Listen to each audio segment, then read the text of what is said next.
نحمده ونصلي ونسلم على رسول الكريم أما بعد فأعوذ بالله من الشيطان الرجيم بسم الله الرحمن الرحيم ناظرین گرامی، آج آپ کے سامنے یہ ذکر کرنا ہے کہ چار کلمات ایسے ہیں یا چار جملے ایسے ہیں جن کی ادائیگی سے ہمارے زندگی کے تمام مسائل کا حل ہو جاتا ہے، بلکہ اگر یوں کہا جائے کہ انسان جب جب زندہ ہے پھر وہ مسائل جو ارد گرد کی جو ہے وجہ سے آتے ہیں، ان کلمات کی برکت سے وہ تمام مسائل اس شخص سے دور ہو جائیں گے۔ ناظرین، یہ کمال ہے ان کلمات کا۔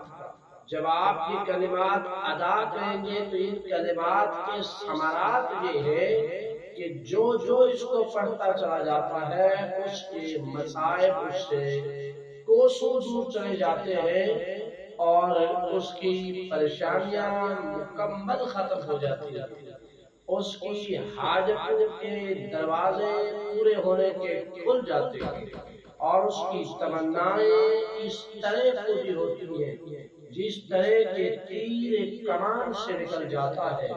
اس طرح اس کی خواہشات پر رب کی مہربانی یہ ہوتی ہے کہ عین اسی لمحے وہ خواہش سوچتا ہے، ان کلمات کی برکت سے اس کی وہ خواہش پوری ہو جاتی ہے۔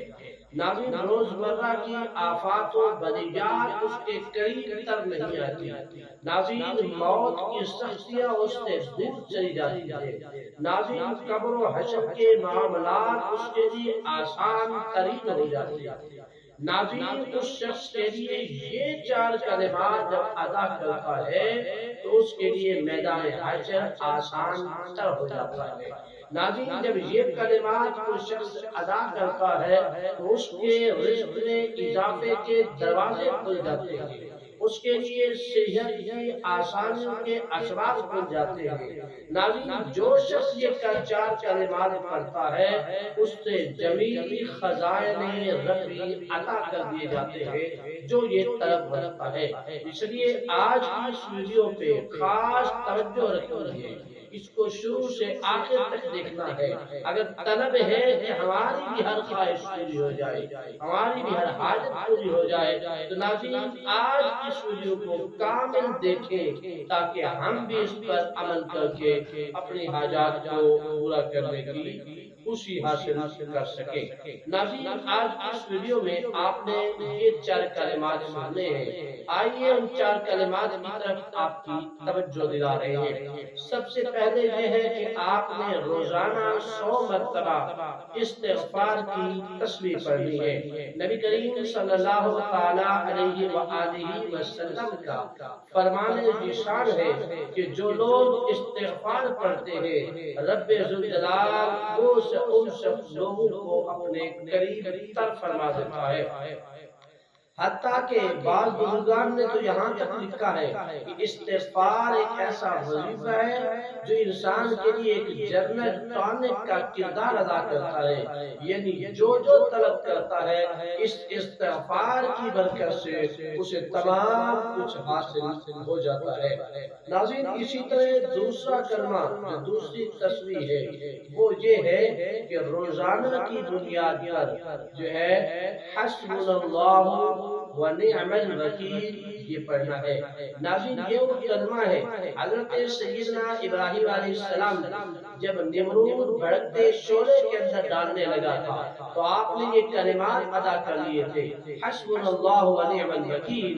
ناظرین، ان کلمات کی برکات کا اثر یہ ہوا کہ جب آپ کو بھڑکتے شعلے کے اندر ڈالا گیا، رب ذوالجلال کے خاص کرم سے وہ آگ گلے گلزار بن گئی اور حضرت ابراہیم ابراہیم علیہ السلام کے لیے راحت کا باعث بن گئی۔ ناظرین تیسرا کلمہ یہ ہے کہ آپ نے روزانہ کی بنیاد پر لا حول ولا قوت الا باللہ العلی العظیم اس کی کثرت کرنی ہے۔ کم از کم آپ نے اس کو دن کے اندر 70 سے 100 مرتبہ پڑھنا ہے۔ آقا کریم علیہ السلام کا معمول مبارک یہ ہوتا تھا کہ آپ ہر روز اس کو پڑھا کرتے تھے۔ ناظرین اس کی برکات یہ ہے کہ جب کوئی شخص یہ کلمات پڑھتا ہے، جب کوئی شخص یہ الفاظ پڑھتا ہے تو ناظرین برکات یہ ہے کہ اس انسان کو آسیب سے چھٹکارا مل جاتا ہے، آفات و بلیات سے نجات مل جاتی ہے، شیطانی حملوں سے چھٹکارا مل جاتی ہے، دنیا کے دیگر جادو ٹونا تمام قسم کے مصائب سے چھٹکارا مل جاتا ہے اگر کوئی شخص یہ کلمات پڑھتا ہے۔ ناظرین آخری کلمات یہ ہے، بڑی توجہ کے ساتھ سماعت فرمانا ہے،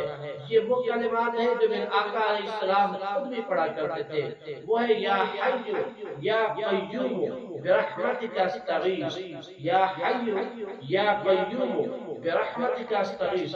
ناظرین یہ وہ کلمات ہیں جنہیں حضور علیہ السلام خود تلاوت فرمایا کرتے تھے، تو لہذا اگر اس کو آپ پڑھیں گے تو اس سے برکات یہ ہوگی کہ رزق میں اضافہ ہوگا، کاروبار میں اضافہ ہوگا، عزت میں اضافہ ہوگا، وقار میں اضافہ ہوگا، حاجات پوری ہونے کے لیے اللہ پاک کے خزانوں کے دروازے کھل جائیں گے۔ اس لیے ناظرین چاروں کلمات کو پڑھیں اور ڈھیروں برکات اور فوائد حاصل کریں۔ اللہ تعالی ہمیں عمل کی توفیق عطا فرمائے۔